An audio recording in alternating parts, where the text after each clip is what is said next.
We met Jaime for lunch and then followed behind as she shopped at one of her favorite stores. We then drove separate to the Airbnb to start the interview. I'm 51. My pronouns are she, her, and hers. My gender identity is transgender female. I transitioned in 96, and then I did choose to have surgery, and I had surgery in 2000. It was difficult for me to find health care, especially in this area at the time, and I spent probably 3 years trying to find a doctor that would prescribe hormone therapy to begin a gender transformation, and it was difficult to find a counselor that would also give me a referral to those physicians. Early in my transition, there were many times when it was the choice of getting food or getting medication, so that was very challenging. I was very fearful because I knew I was very close to being homeless, and it also to me reiterated when something bad happened or whenever there was a stumbling block in the way, it just reinforced that what I'd heard all my life, that I was an abomination, that this was a mistake, that I wasn't created to be transgender. So it's very painful. I felt helpless after seeing probably the fourth doctor trying to find access to hormone therapy.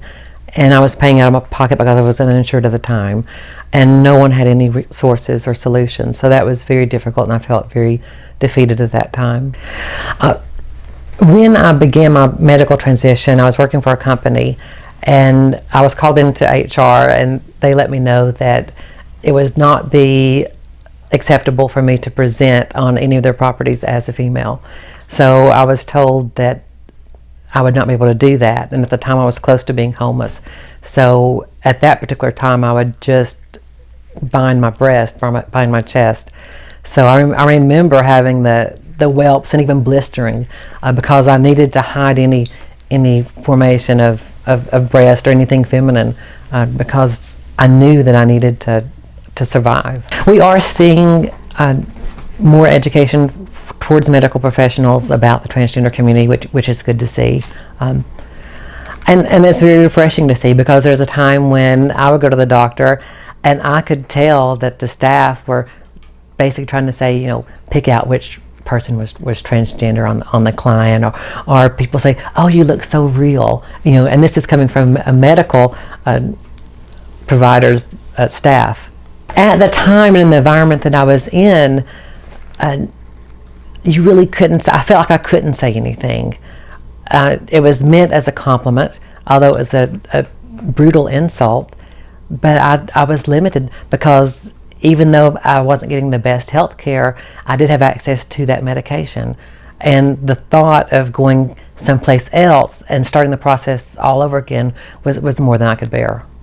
I'm currently a hypnotist. I'm a retired stylist, and I spend a lot of time with PFLAG. I volunteer for Connect Us Health. I'm a board member for them, and I'm also a board member for Nashville Pride. Connect Us Health is a series of community health care centers. There's 8 currently across the state of Tennessee, and we are an informed consent, so transgender people can seek medication. So I'm a board member for them. I'm also chair of the personnel committee, and they were seeking out members of the community to help them represent many of the voices from many different marginalized communities. During my high school years, I always knew that I was different, and I didn't necessarily fit in with the gay students, but I didn't exactly know what the word for me was, because we were very limited in education for the LGBTQ community.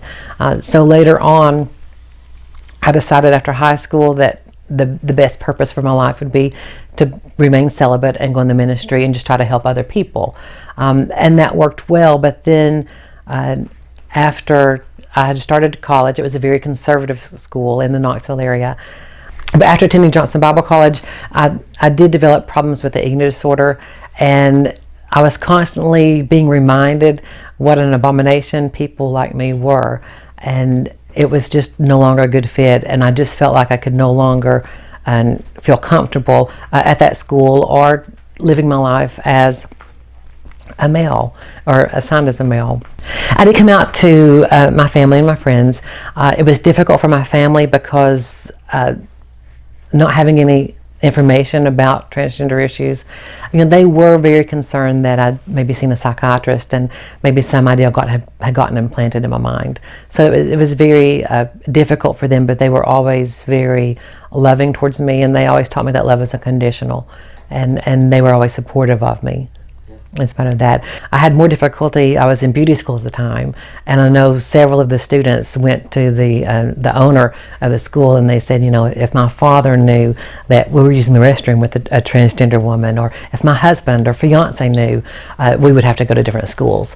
So I was very aware of the attitudes towards transgender people, and at that particular time, it was still thought people were gay or straight, and transgender was not seen as an option or even as something that was real. The support of immediate family and the community of trans people it's life-saving for my community, and it greatly helps in our validity with us seeing ourselves as valid individual people. And we've even noticed since the passage of marriage equality, we've noticed a lower suicide rate in gay men, and that's a tremendous step. We've got a lot more work to do, but that just confirms that when we acknowledge people, when we give people and treat people with dignity and respect and treat them as human, then we can see less instances of self-harm.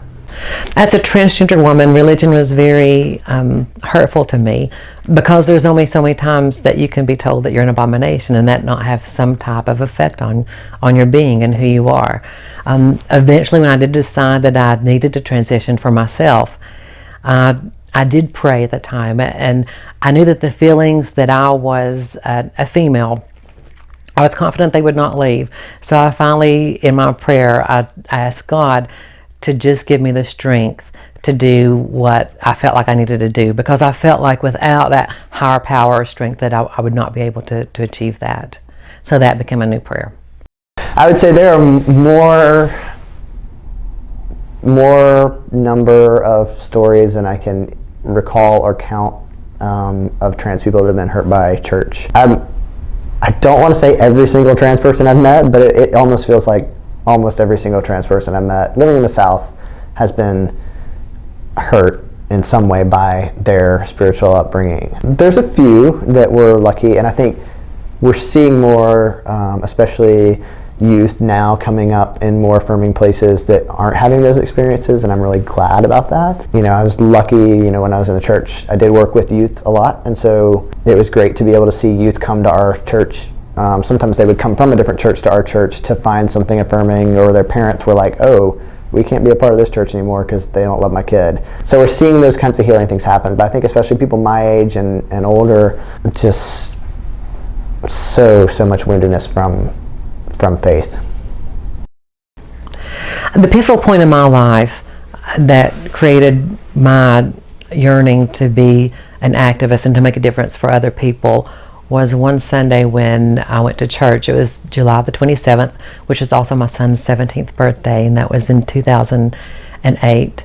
At that particular Sunday, the children were performing a service at church, and there was a gentleman with a guitar case. So I held the door open for the gentleman to enter, and we went into the congregation. Then within 3 minutes, he opened up his guitar case and pulled out a rifle. And then he began firing upon the members of the church. And that particular day, I lost two of my friends, a very good friend. And at that particular time, from that instance, I knew that I could no longer be silent.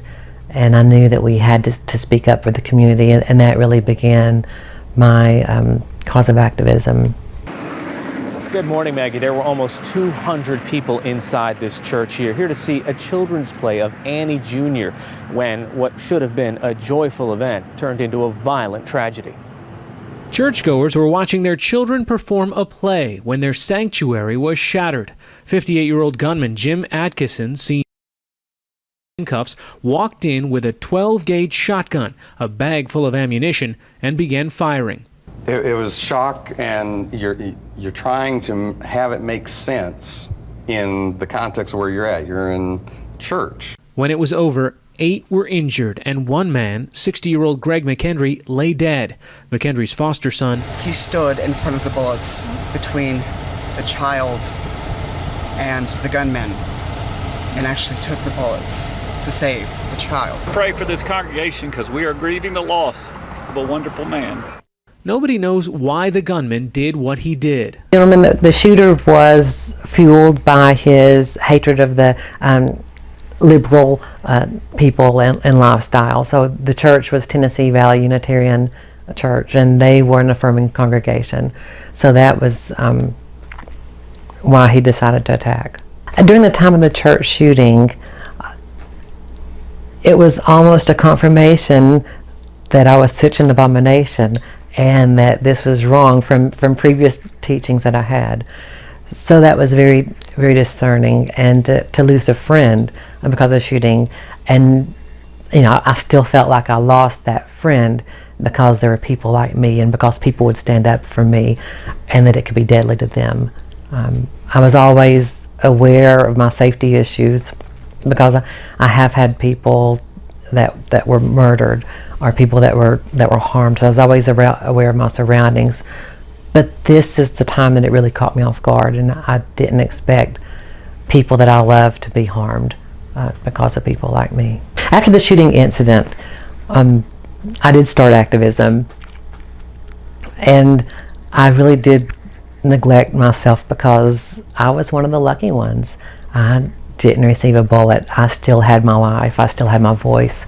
So that was very difficult, and I delayed receiving mental health care because I didn't think I needed it, because there were so many people that were scarred so much more than I was that particular day, or had the physical scars. I'll never forget or be able to erase from my mind, children being covered in blood. I can never forget the widow of my friend telling me, Greg's been killed. So I always considered myself fortunate that I wasn't, affected the way they had been. And because of that, I did delay my treatment, and I did later develop PTSD, and it's still very bothersome.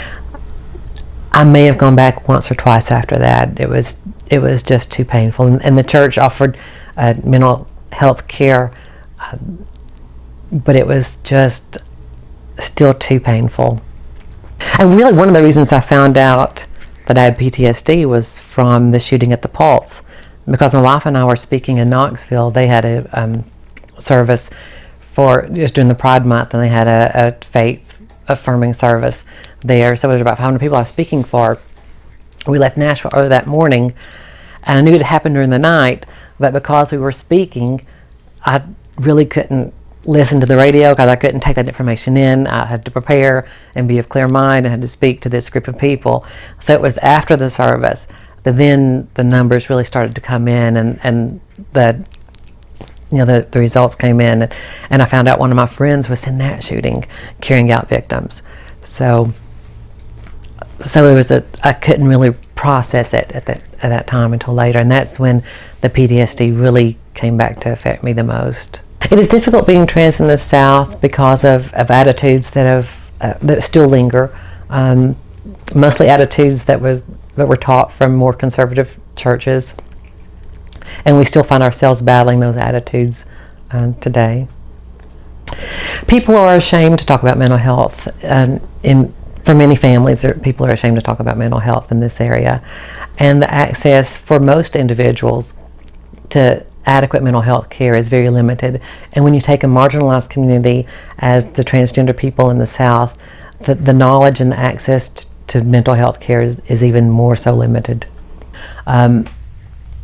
More frequently, or more recently now, with legislation that keeps appearing that just wants to strip me of any rights that I have as an individual. When I see the lack of compassion that humanity has for one another, and particularly towards my community, that's very painful. Last week was Transgender Week of Awareness, Transgender Day of Awareness, and we still have 22, and it's definitely more than 22 people that have been murdered just for being who they are. So those are moments when you feel very defeated. I think this year the number is 322 people around the world have been murdered in this year alone. And we know the numbers are greater because we're often misidentified. It's very defeating when you lose a friend to death, and yet their families will cut their hair and present the body of someone they used to know, and change the name and try to erase the identity of that person. So that's very painful, and you feel defeated because there's still such a stigma. So I've worked with a lot of organizations that have done political organizing work trying to move legislators. And one of the things that I've learned from all of that work is that legislators, by and large, are actually entirely incompetent and not qualified for their jobs. And that's both that they are legislating about things that they have no experience or knowledge in, and also they have an unwillingness to actually learn about those things. And so I am lucky that I work in an organization where we have a really amazing public policy director who does a great job of educating people and getting people motivated to learn more about the issues that are important to our particular organization. But I think that is not a standard, and it's not something that's consistent across the country.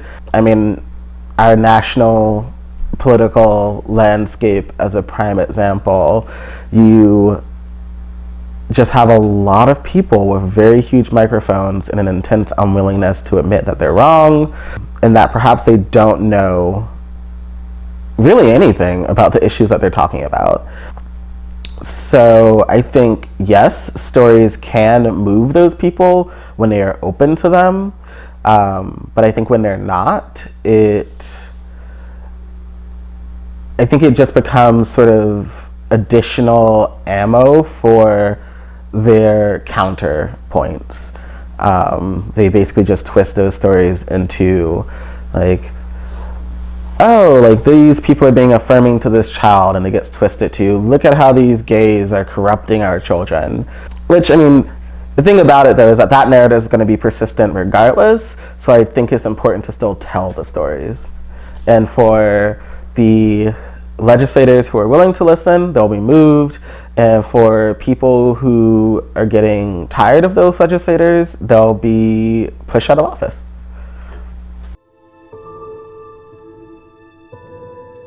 My hope is that we move towards being celebrated, that we move towards being seen as a gift rather than something to be accepted, that we move to being just yet another person at the table rather than seeing as, oh look, we're welcoming you to the table.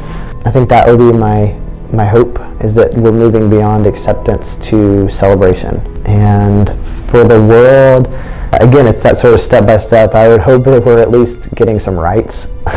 My hope is that we would be able to just go to the doctor because you have the flu and not worry about whether the doctor's gonna know how to treat you because you're trans. My hope is that med schools will start training their students to treat trans patients, and it not just be this 1 to 2 doctors in Atlanta that know how to treat trans people. My hope is that trans people can get jobs even if they haven't changed their name, and even if their gender marker on their license isn't yet in alignment with how they present. My hope is that we wouldn't be fired for who we are. My hope is that trans people could be parents without getting harassed or being told that we're harming children. I mean, those kinds of things are like my hope is that trans people could just simply exist without all that.